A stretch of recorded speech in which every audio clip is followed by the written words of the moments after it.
Welcome back, everybody. Today marks 1 year since devastating wildfires sparked in California, ripping through neighborhoods around Los Angeles and leaving destruction in their wake. These fires killed hundreds of people and they burned tens of thousands of structures, marking some of the most destructive fires in the state's history. The disaster, put a spotlight on wildfire prevention in other parts of the country as well.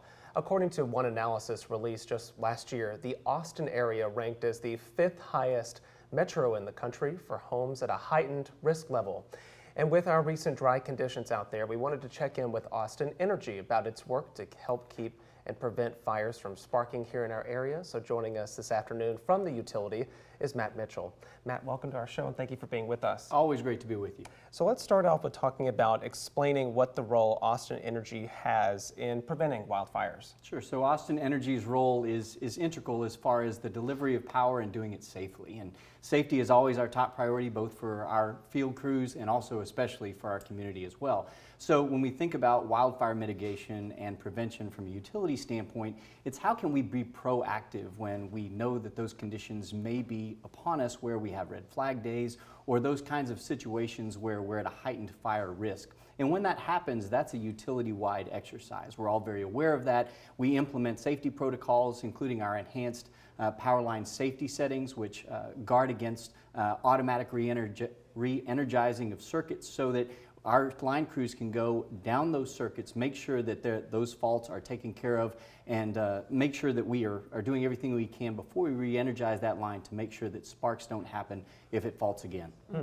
Talk to us about what efforts you all are working on this year specifically to continue some of those practices. We know you all just announced a big investment in power grid reliability, and part of that was what's called vegetation management. Explain that for us. Right, vegetation management, that fancy term that really is tree trimming, right? It's top of mind certainly for the utility in terms of overall grid reliability, because in order to upgrade our circuits and to implement those infrastructure upgrades that we know are really, really important. What's also important is being able to get to our power poles and making sure that our crews and our equipment can get in there safely. So it's kind of a two-pronged approach. The vegetation management keeps our infrastructure clear of that flammable material, and it also allows our trucks to get in there and implement those measures and those infrastructure upgrades that help guard against those wildfire situations.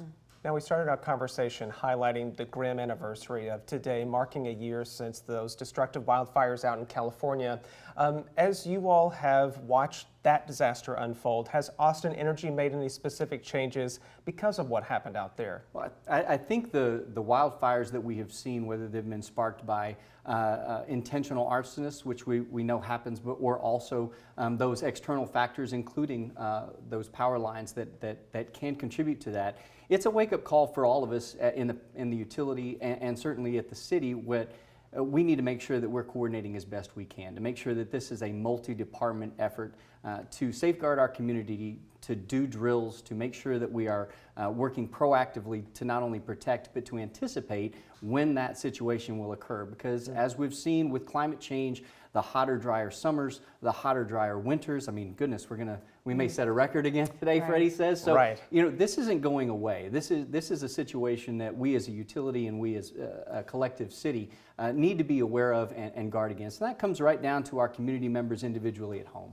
You were actually telling us before we got started here that there are some things community members can proactively do to try to prevent wildfires as well, or fires around their home. So give people some of those tips that they should be aware of. Right. The city of Austin has a really great wildfire hub at austintexas.gov/wildfire. And they've got an interactive map where you can actually find your neighborhood and see the risk that you're in terms of wildfire. And also you can request that a fire department staff member would come out to your home, assess the risk of your individual property. All this is free, by the way. So you can really understand the risk that you're at, and as a neighborhood, as a homeowner, as a community member, prepare as best you can. But it's going to take a collective effort, because we know that these hotter, drier winters and summers are going to continue to contribute to wildfire danger. Well, Matt Mitchell with Ausitn Energy, we appreciate you again taking time out of your busy schedule today to talk about this, and hopefully that gives some people some assurances moving forward. But Matt, thank you again. Always a pleasure. All right. We want